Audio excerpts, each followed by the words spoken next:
ধানমন্ডির ৩২ নম্বরে বঙ্গবন্ধুর ঐতিহাসিক বাড়িসহ দেশ জুড়ে সরকারি মদদে উগ্রবাদীদের তাণ্ডব লীলায় ধিক্কার জানিয়েছেন বিশিষ্টজনেরা।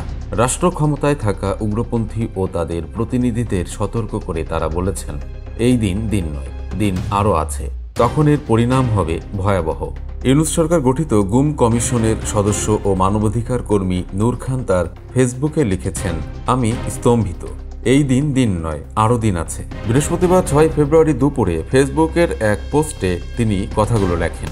স্ট্যাটাসের বিষয়ে নূর খান বলেন, এটা কোনোভাবেই সমর্থন করার সুযোগ নেই। কোনো সুপ্ত গোষ্ঠী মনোবাসনা পূরণের চেষ্টা করছে কিনা সেটা ভেবে দেখা দরকার। এটা ভালো কিছু বয়ে আনবে না। এই ঘটনার প্রতিক্রিয়ায় সংবিধান সংস্কার কমিশনের সদস্য ফিরোজ আহমেদ ফেসবুকে লিখেছেন, আজকের যারা এই কাজটি করেছে, যারা এই কাজের উস্কানি দিয়েছে, যেই হোক না কেন, সে তার বিরুদ্ধে ব্যবস্থা নেওয়া ইউনূস সরকারের কর্তব্য।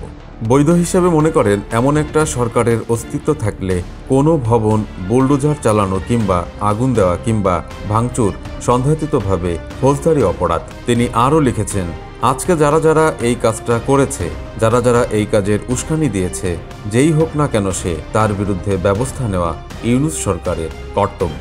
অন্তর্বর্তী সরকার হিসাবে আপনাদের গ্রহণযোগ্যতার ন্যূনতম প্রমাণ হবে এটা, এদের বিচার করা। বাংলাদেশ ভূখণ্ডে যে কোনো সম্পদ ও সম্পত্তির নিরাপত্তা যদি সরকার দিতে না পারে, ঘোষণা দিয়ে যদি তা এভাবে ভাঙা যায়, তাহলে সরকারের কার্যত অস্তিত্ব থাকে না। বুলডোজার বাহিনীর মাঝেও ফ্যাসিবাদী ঔদ্ধত্যের সব উপসর্গ দেখা যাচ্ছে।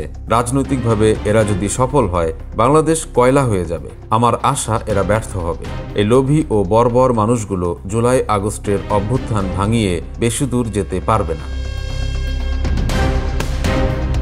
প্রিয় দর্শক, সমকালীন সব চমৎকার খবর ও বিশ্লেষণ দেখতে সাবস্ক্রাইব করুন আমাদের চ্যানেলটি।